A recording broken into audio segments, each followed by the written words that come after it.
What is it about concrete that inspires you the most? Dude, it's the greatest material on the planet. It's used with local stuff you can dig up in your backyard. So yeah, you have to cook after you dig it up in your backyard. You know what I That's mean? right. That's But right. you can make it up. You can make it in your backyard. You can make anything. You can make people's lives better. Like it's transformational. It's simple. It's easy. It's economical. It can freaking last generations. I mean, dude, what is there not to love about concrete? It is the greatest material on the planet. How would you define or explain the difference between a safety program versus a safety culture, and which one comes first? Is it a chicken and the egg kind of thing, or? No, I would probably have a different answer on a different day, to be honest with you, depending on how I thought about it. But the program is your swim lane. It's what keeps us it's our scope. It lets us know our range of fire, right? Our area of operation. Our culture is our ethos. It's how we feel about safety. It's our approach about safety. It's how seriously we take safety. And one can't work without another, I guess. But your culture is the safety culture is what's going to take the company from a compliant company to a company that accepts that zero harm is attainable, or zero incidents or zero injuries is attainable, because it provides everybody, not just the people who are enforcing the program, but it provides everybody an opportunity to have a say in the program, participate in the program, and actively be engaged in the program to where they also have ownership in it. They take pride in it, and that's what really drives those companies to the next level. When I get into a lot of high schools and get to talk to a lot of youth, one of the things we talk about is success and what they think success is, and it's always attached to money or a big house or a nice car. But how would Sarah Bryan define success? This is something that I don't equate to money or homes or cars, because success is often defined as reaching or accomplishing goals. And that's, whether that's professionally or personally, but I definitely think that the factors of defining success are very much self-actualization, believing that you can do something. And success is taking care of yourself. It's taking time out for yourself and finding the small wins in the day, even if you had a horrible day. Success is overcoming your fears and learning something new every single day.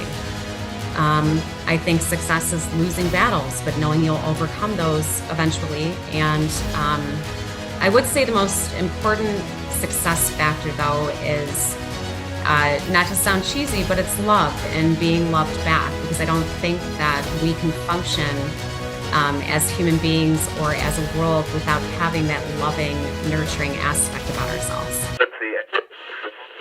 What do you think is the key to motivating and inspiring students?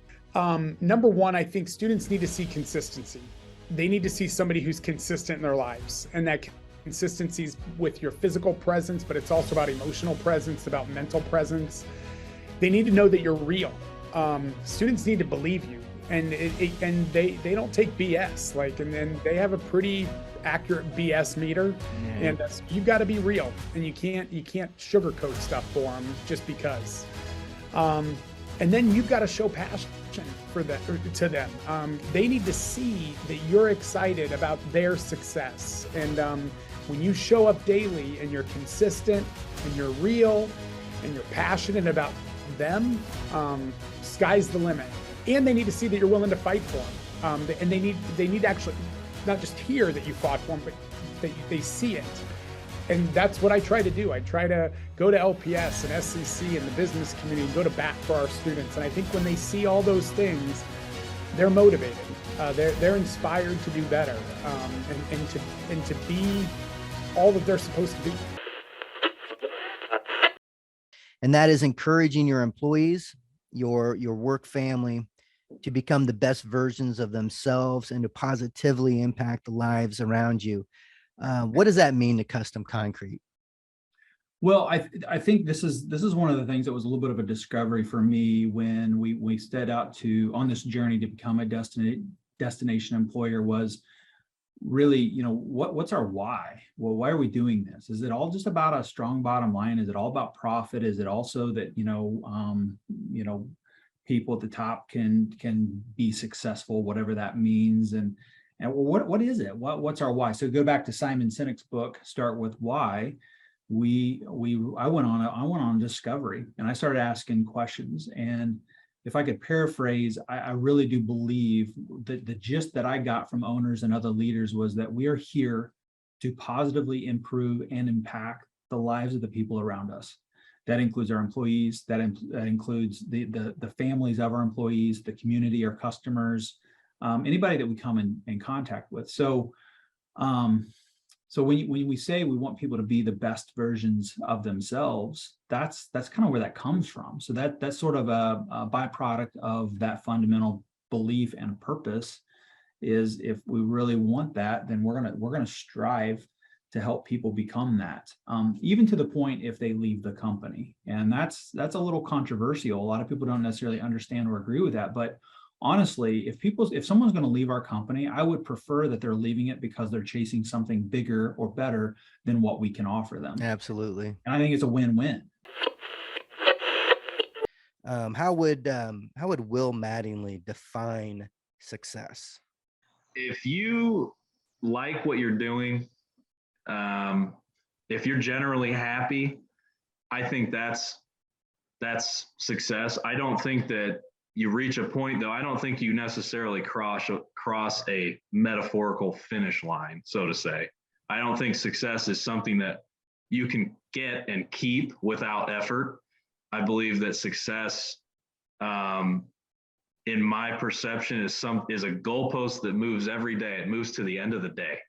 So you can wake up in the morning and you've got a new race in front of you, a new challenge. And to be successful is to be happy pursuing what you're pursuing and feel like you're growing in what you're doing and you're being satisfied.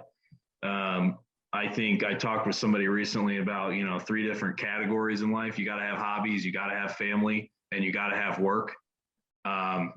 If you've got those 3 things and you're happy, I believe that's success. Another question I've got for you here is, what would be your top 3 characteristics of a good leader? Authenticity, integrity, and being inquisitive.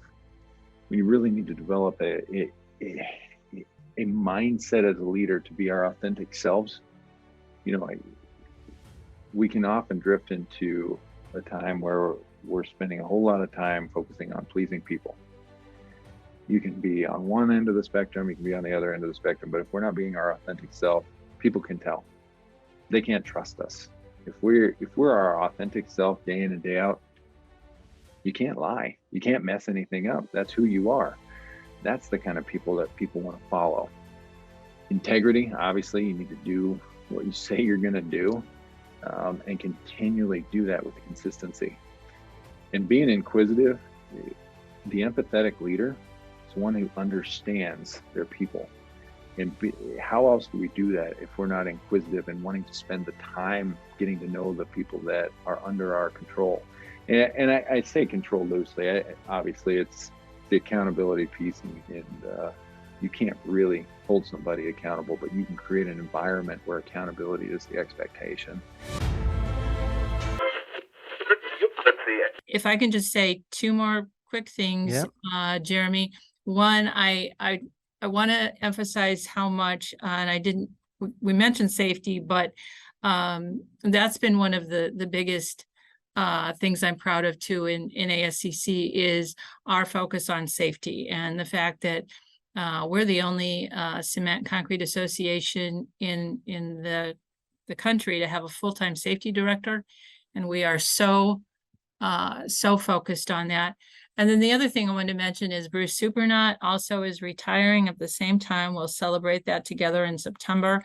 And there's a handful of people that you know by their first name in this industry. And when you say Bruce, everybody knows exactly who that is. Yeah. And our technical division will find somebody I know to take over that position, but he is a genius in this industry, and Very well respected. yeah, so gonna miss him. So